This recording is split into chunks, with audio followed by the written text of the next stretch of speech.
ये कहानी आपके जीवन के अर्थ को समझने में आपकी मदद करेगी। हो सकता है ये कहानी आप लोगों ने कभी सुनी हुई हो, पर यह कहानी बहुत ही इफ़ेक्टिव है कि आप इसे दूसरी बार भी सुनेंगे तब भी आप पर असर करेंगी। ये इतनी ज़बरदस्त कहानी मुझे लगती है कि जितनी बार इस कहानी को याद करोगे उतनी बार आप में मोटिवेशन आता है। महाभारत काल की बात है। एक बार कृष्ण और बलराम किसी जंगल से गुजर रहे थे। चलते चलते काफी समय बीत गया और अब सूरज भी लगभग डूबने वाला था। अंधेरे में आगे बढ़ना संभव नहीं था, इसलिए कृष्ण बोले, बलराम हम ऐसा करते हैं कि अब सुबह होने तक यहीं ठहर जाते हैं। सुबह होते ही हम अपनी मंजिल की ओर बढ़ चलेंगे। बलराम बोले, पर इस घने जंगल में हमें खतरा हो सकता है। यहाँ सोना उचित नहीं होगा, हमें जागकर ही रात बितानी होगी। अच्छा, हम ऐसा करते हैं कि पहले मैं सोता हूँ और तब तक तुम पहरा देते रहो, और फिर जैसे ही तुम्हें नींद आए तुम मुझे जगा देना, तब मैं पहरा दूंगा और तुम सो जाना। कृष्ण ने सुझाव दिया। बलराम तैयार हो गए। कुछ ही पलों में कृष्ण गहरी नींद में चले गए और तभी बलराम को एक भयानक आकृति उनकी ओर आती दिखी। वो कोई राक्षस था। राक्षस उन्हें देखते ही जोर से चीखा और बलराम बुरी तरह से डर गए। इस घटना का एक विचित्र असर हुआ।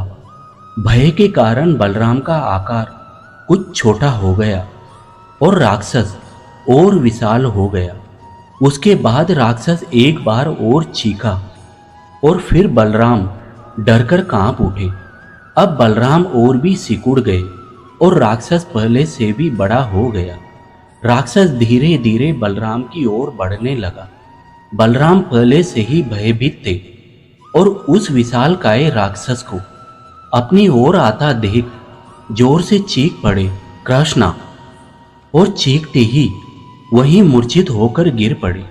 बलराम की आवाज सुनकर कृष्ण उठे। बलराम को वहां देख उन्होंने सोचा कि बलराम पहरा देते देते थक गए और सोने से पहले उन्होंने आवाज दे दी। अब कृष्ण पहरा देने लगे। कुछ देर बाद वही राक्षस उनके सामने आया और जोर से चीखा। कृष्ण जरा भी घबराए नहीं और बोले, बताओ तुम इस तरह चीख क्यों रहे हो? क्या चाहिए तुम्हें? अब इस बार उनके साहस के कारण श्री कृष्ण का आकार कुछ बड़ा हो गया और राक्षस का आकार कुछ घट गया। राक्षस को पहली बार कोई ऐसा मिला था जो उससे डर नहीं रहा था। घबराहट में वह फिर कृष्ण पर जोर से चीखा। इस बार भी कृष्ण नहीं डरे और उनका आकार पहले से और भी बड़ा हो गया, जबकि राक्षस पहले से भी छोटा हो गया। एक आखिरी प्रयास में राक्षस फिर पूरी ताकत से चीखा, पर कृष्ण मुस्कुरा उठे और फिर से बोले, बताओ तो क्या चाहिए तुम्हें? फिर क्या था? राक्षस सिकुड़कर बिल्कुल छोटा हो गया और कृष्ण ने उसे हथेली में लेकर अपनी धोती में बांध लिया और फिर कमर में घोंस कर रख लिया। कुछ ही देर में सुबह हो गई। कृष्ण ने बलराम को उठाया और आगे बढ़ने के लिए कहा। वे धीरे धीरे आगे बढ़ने लगे। तभी बलराम उत्तेजित होते हुए बोले, पता है कल रात में क्या हुआ था? एक भयानक राक्षस हमें मारने आया था। रुको रुको! बलराम को बीच में ही टोकते हुए श्री कृष्ण ने अपनी धोती में बंधा राक्षस निकाला और बलराम को दिखाते हुए बोले, कहीं तुम इसकी बात तो नहीं कर रहे हो? हाँ, ये वही है, पर कल जब मैंने इसे देखा था तो ये बहुत बड़ा था। ये इतना छोटा कैसे हो गया? बलराम आश्चर्यचकित होते हुए बोले। श्री कृष्ण बोले, जब जीवन में तुम किसी ऐसी चीज से बचने की कोशिश करते हो जिसका तुम्हें सामना करना चाहिए, तो वो तुमसे बड़ी हो जाती है और तुम पर नियंत्रण करने लगती है। लेकिन जब तुम उस चीज का सामना करते हो जिसका सामना तुम्हें करना चाहिए, तो तुम उससे बड़े हो जाते हो और उसे नियंत्रित करने लगते हो।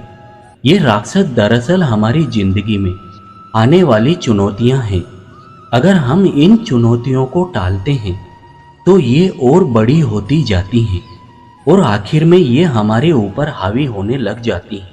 इसलिए हमें इनका साहसपूर्वक सामना करना चाहिए ताकि हम उन पर काबू पा सकें। इस प्रकार चुनौतियों का डटकर सामना करने से वो छोटी हो जाती हैं, जिससे हम आसानी से उन पर नियंत्रण कर सकते हैं और सफल हो सकते हैं। दोस्तों, इन आखिरी शब्दों में आपको बहुत बहुत धन्यवाद देता हूँ। इस वीडियो को हम यहीं पर विराम देते हैं। हम आशा करते हैं कि इस वीडियो से आपको कुछ जानकारी मिली होगी। मिलते हैं अगले नए वीडियो के साथ। तब तक आप अपने स्वास्थ्य का ध्यान रखें। जय श्री कृष्ण।